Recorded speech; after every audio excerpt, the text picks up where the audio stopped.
Okay, so this is Old German Dance by Michael Pretorius. I found this piece in the key of C major, but I've transposed it to F major and to D major in order to demonstrate how easy it is to move it from one position to the next once you have the hands in the proper 5-note major pentachord position. This inspires the students to have confidence when playing in different keys. So here's the piece in the key of D major.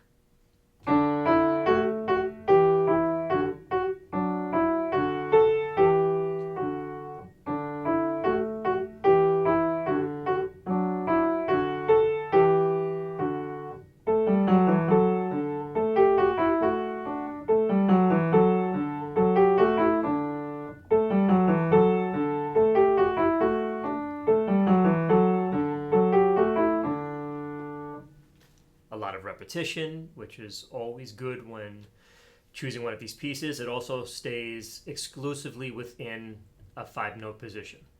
So when students are learning pieces like this, and this is not the first piece that they play from the book, this would definitely be a month and a half in, maybe 2, something like that, of the course. So we have a variety of rhythm, we have a variety of articulation. We have half notes in the left hand, and they do jump around a little bit. Up the 5th, down the 4th, and then stepwise. Stepwise motion being the easiest to play because we have consecutive letter names and so forth. The right hand is stepwise, but we have a repeated note. We have D, E, and 2 F sharps. And that can actually create more difficulty than it seems because it's just a difference in the type of motion. Then we follow with stepwise, skip down, back up to the F sharp. So these changes of direction make the music a little bit difficult to learn, especially when the hands have to be played at the same time, which is most of the time. Students will often tell me, I can do the hands fine separately, but then putting them together is so difficult. And they say this to me as if it's a big revelation, but that is essentially, that's one of the most important things about piano playing, right? Is that we can do different things in each hand at the same time. So when it gets started, we go the same direction, and that the students find not too bad. In fact, even if you were doing something that would seem to be more involved, as long as the hands are going the same direction and they're the same rhythms, it becomes a lot easier. It's the difference in rhythms and the change of direction, the counterpoint, we would say, when the hands are going different directions. That's what makes it difficult. So, it's this moment, that change of direction, that I tell students to practice. So I say, make your goal to just go over the bar line. Don't let those bar lines seem like barriers. We just go over the bar line from beat 4 to beat 1. 1, 2, 3, 4, 1. And just practice that like it's a loop. Right?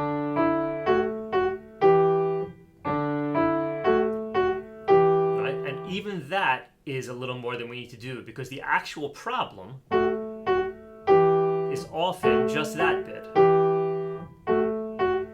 So I'll tell them to loop that, and I'll tell them make a different kind of a game out of it.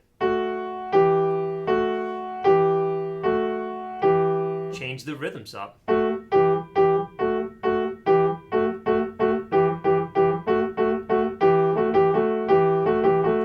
Whatever it is that you need to do to shake that up and to feel adaptable about it. So we've adapted it into different rhythms, different articulations, so we feel even more comfortable with that change of direction when we get there. Ideally, once we've practiced that enough, we go back to the piece itself, and that should come more naturally.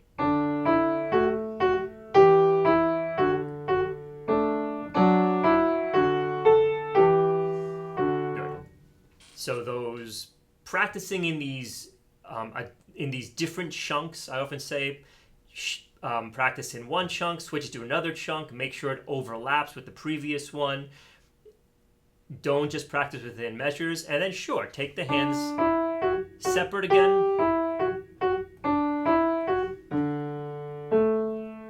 and so forth, and bring them back together. But if we only do the hands separate and back together, and only in groups of 2 measures, 4 measures, we don't focus on what's actually causing the problem, which are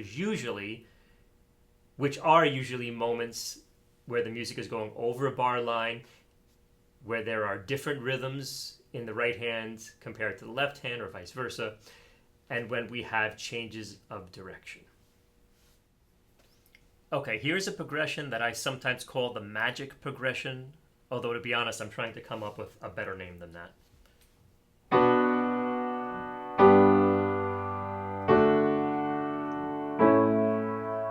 All right, so the chords that I'm playing here are B minor, G, D, A. That is to say B minor, G major, D major, A major. If we just say an A chord, the assumption is that it's a major chord, right? So here it is again, B minor, G major, D major, A major. And we hear this progression an awful lot in pop music, but I would say other styles too. It's a really strong progression, and they're chords that are just used a lot in the vernacular, that is to say, the jargon when it comes to pop music. If we related it to speech, they would be words we use often. They wouldn't be words that are ones we had to look up in the dictionary thesaurus first to use. They'd be ones used in common everyday language, okay? So students will often want to learn songs that use these chords without really identifying what they actually are. Okay, so the first thing is to say, okay, are we in the key of D major or B minor? It doesn't really matter, but I'm going to go with D major. Okay, and what I say is that it doesn't matter because a lot of times the people creating this music know enough about it to get it going, but they're not concerned about what key they're in. They're concerned maybe about the lyric and about what the chord progression does to the sound of the piece, certainly the production value, things like that. So it doesn't really matter. We're just going to pick a key so that it relates to numbers, so that we can make sense of it and have it be part of our knowledge that we apply to other songs. So, assuming the key of D, there's our D scale, and let's give those numbers. 1, 2, 3, 4, 5, 6, 7, and then 8 is just a duplication of 1. So the progression then is 1, 2, 3, 4, 5, 6. B is 6, G is 4, D is 1, and A is 5. And you can just trust me on that, but if you count up all the numbers, that's what's going on. So our progression is 6, 4, 1, 5. One reason that's important is because this set of chords will often appear in a different sequence, and therefore a different progression. Nevertheless, I like the term magic progression until I find another one. So perhaps instead of 6, 4, 1, 5, I might hear it as 1, 6, 4, 5. And I often think of this one as being something kind of out of 50s music, which is often in like a 6/8 or a 12/8.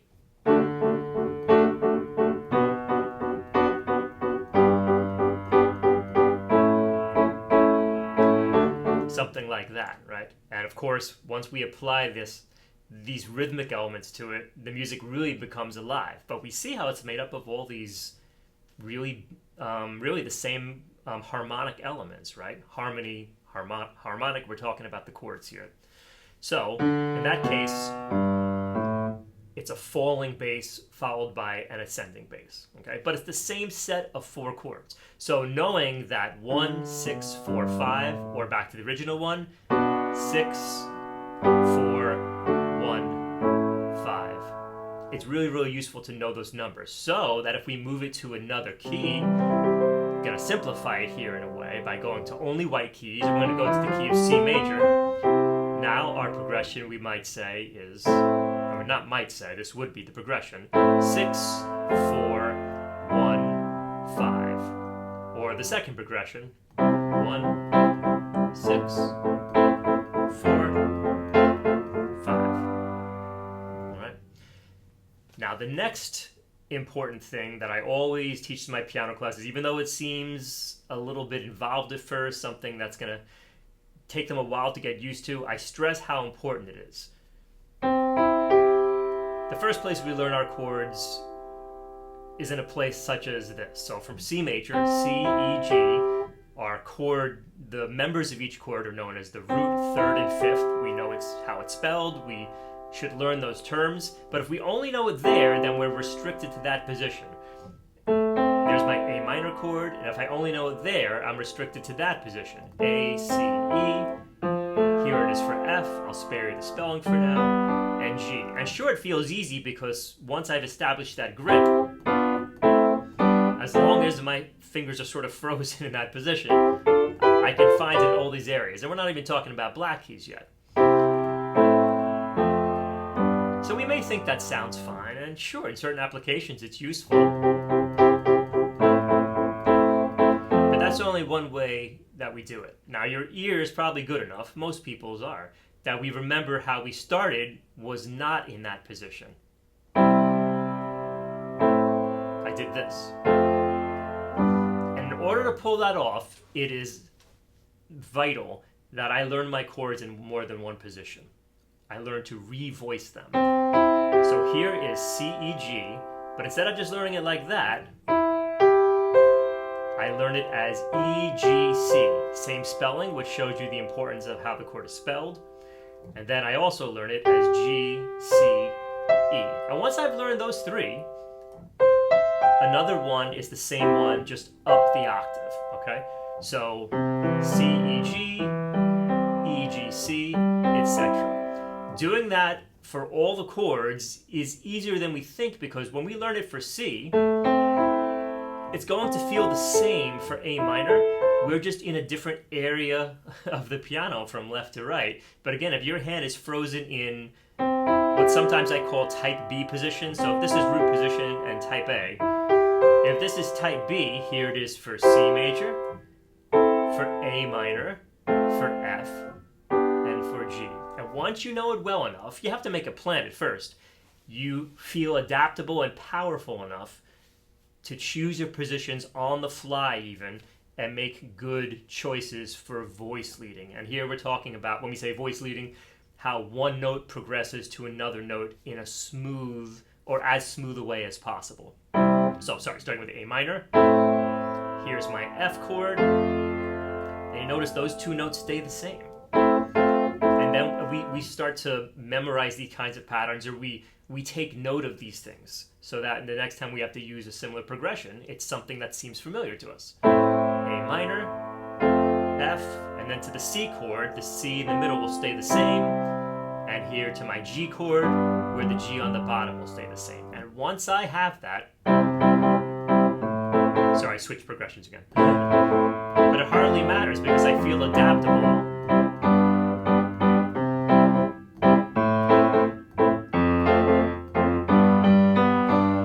Not even to talk about things like arpeggiation and broken chord.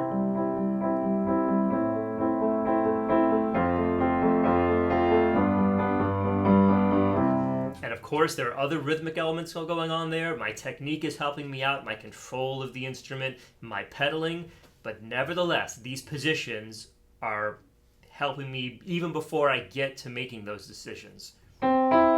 See, the other stuff can come quite intuitively, because of our musical heritage, which is to say the rhythms that we hear in our pop music, which are very complex, and it's a wonderful complexity. That is something already within us. Getting our fingers to do it may be another story, but it will never seem convincing enough until we learn these positions at the piano.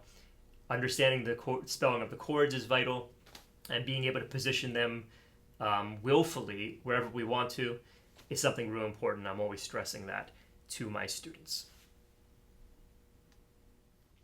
Okay, let's talk about some jazz now. So here is a chorus, which is to say one time through the form of blues. Blues is a 12-bar form, and there's a traditional blues progression, and then there are some extra chords that over the years jazz players worked in. So this is more of the hard bop era blues, if you will. Okay, and I'm going to play a chorus of improvisation where my right hand will be doing the soloing, the melody per se, the improvised melody. My left hand will be playing the chords.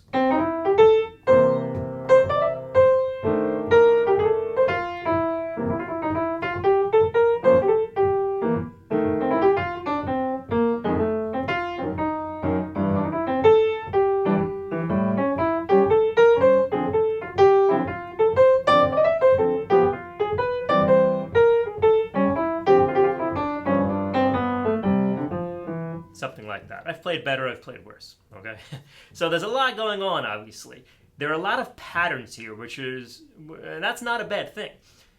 When we improvise, we're creating, and we like to think that the solo is coming from a little seed, as if, even as if it uses notes that were never played before, which is not the case. Patterns are good. I'm fairly sure I started with something like, okay, and this is a traditional blues gesture. It's rising, it's powerful.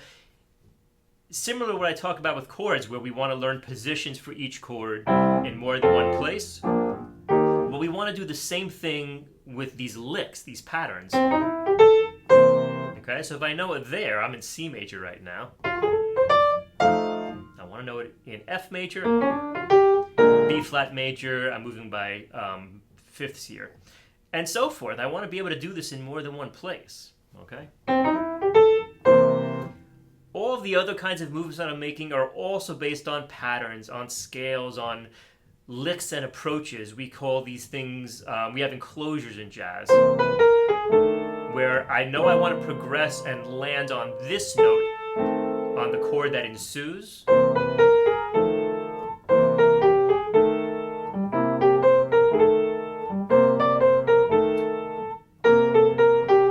There's all these different ways that I might approach that note, okay? And those enclosures are called as such because we avoid playing the note until we arrive at the next measure, because it's more effective that way. It's sort of like relief in art, where this is going to be demonstrated by the fact that it didn't occur yet, and then it does.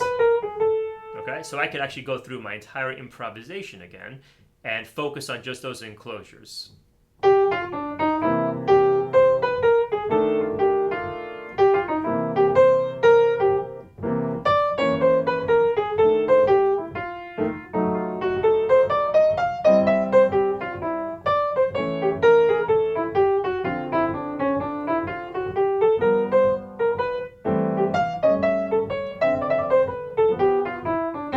Something like that. Okay.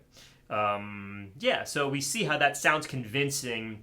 I'm landing on the third of each chord every time, and that helps demonstrate the harmony. So even though we're talking about a melody, we're talking about the music moving through time, these are horizontal ideas. Vertically, things are lining up. If I play nothing but roots and thirds, I hear an awful lot of the harmony. Okay? And that brings me to my next thing. So even though we haven't mentioned rhythm yet, rhythm might be the most important driving factor in all types of music, not just pop music, not just jazz. In jazz, it most certainly is. Even if we're talking about a piece of music that is slow and maybe kind of sad, mellow, even if I'm playing things like this, each musical event is happening in time, which is to say that one is following another. That's the way that we are forced to experience life in the world, not just music. So music moves through time. When it comes to rhythmic music, we have things inside us that make us want to dance and tap our foot to music. A steady rhythm means everything. I could learn all sorts of patterns and enclosures, and if they are not convincing rhythmically, I'm not going to feel the music like I should, because what I'm playing here is within a swing feel, which is an essential element of what happens in jazz. So when I teach students, of course, we talk about all the harmonic things and the enclosures and scales, other things within the gestures like those kinds of grace note things I'm doing. That's to imitate the blues note, which would normally be, which was traditionally performed by an instrument that could actually bend their pitch, like the clarinet or the human voice or a guitar. But since I can't on piano, I'm simulating it by crunching those keys together like that. But that said, the rhythm is the most important thing. So even if I only focus on my thirds of each chord, I can make something happen just thinking rhythmically. And maybe some other things, but nothing too complicated.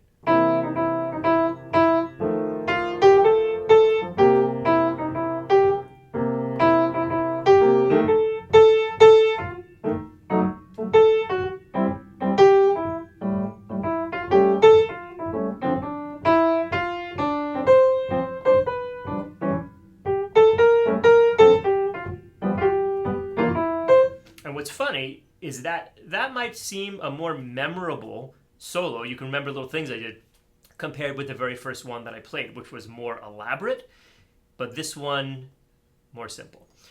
We also have blues scales, which this is almost one right there.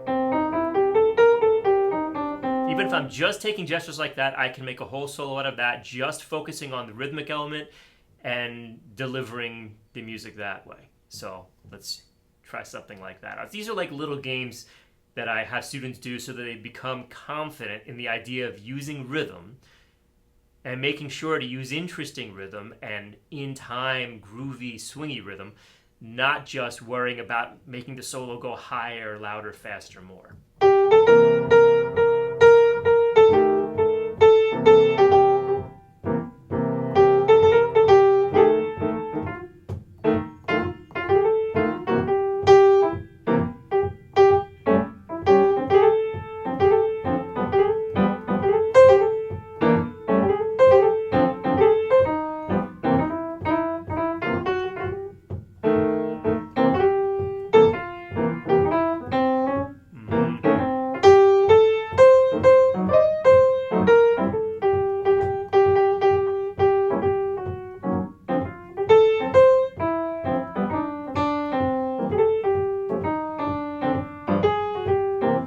Something like that. And then based on experience, there's other more complex things that come out of you that you intend to do, which is to say that you are meaning what you play, all the more power to you. But a really interesting rhythmic solo can happen with few notes. So rhythm is just as important as harmony and melody, often not taught it's often not so much of a focus when it comes to music education.